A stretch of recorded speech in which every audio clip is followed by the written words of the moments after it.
O, nano ka no? Again, Lolo, in 1945. Before 1945, that came the World War II.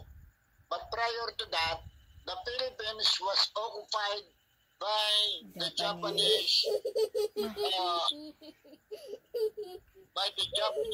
Imperial Army. Okay? They dropped by the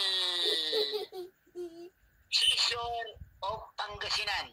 The Mortis, Oh, diba? Pangasinan. You got it? Part of Philippines. Malapit sa dati. Thereafter, after landing to the Mortis, their personnel or military, that comes their airplane bombarding the Manila Bay and other places for the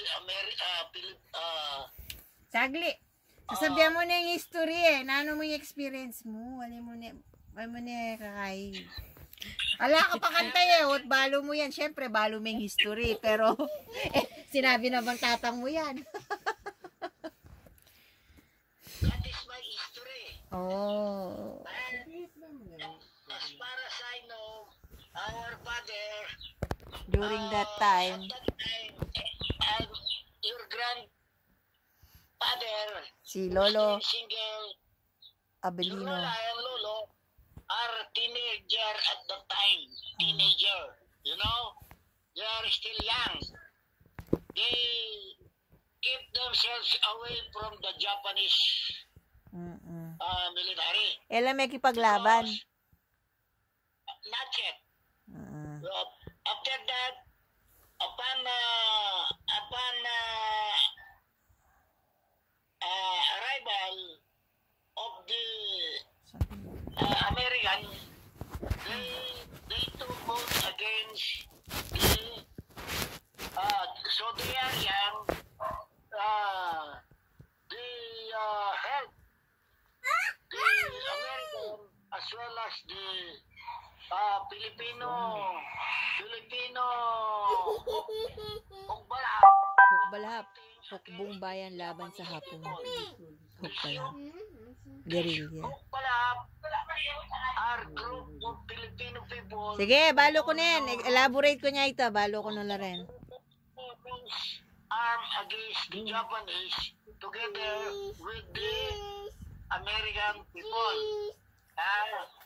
Others, American as well as Filipino military were good in Bataan.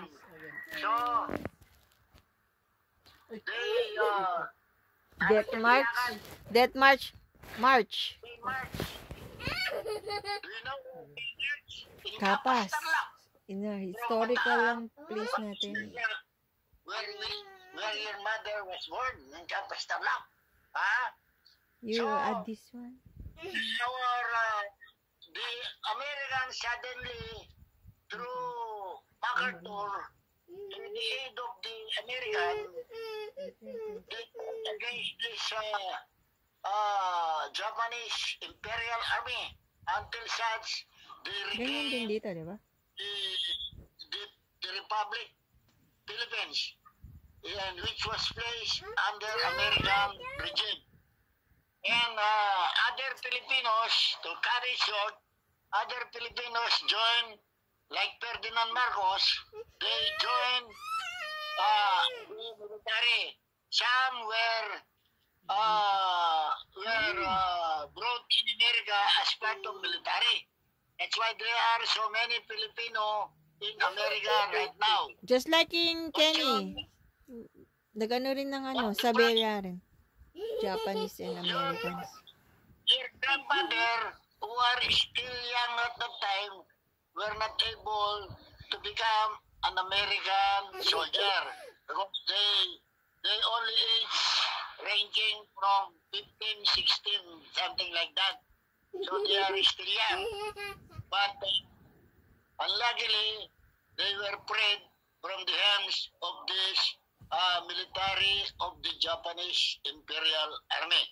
Until such, the Philippines, through a law, was given its independence, which is June 12, 1945. Ay, tanga, di ko sabihan. Ati niyang kakwento kantay apong bili na. Kanita nga chula kanure nga pon, iingkong sa salikot niya, puta kasal na lakanta eh. Sa salikot niya kanuya po keng lalam, bale, di ba? Quote and unquote. Oh. Because the military of the Japanese are very, shall we say, reps and girls. Your Lola, Womanizer. Kenya, they put him in talaksan. What is that? They keep themselves and hide themselves. Underground, ano di ba? Underground. Underground and so many other places where this coming Japanese Imperial Army, Yun, alam ko na nga. Misawa no yata ang ingkong. Misawa no siguro kasi kwento na nga pong bili na. Putang datang no rin nga po, sa likod na niya pong bili na kitang lalam bale. Aluwa naman nila, nating gulugan ng karene. Alwa niya naman ta. What is right?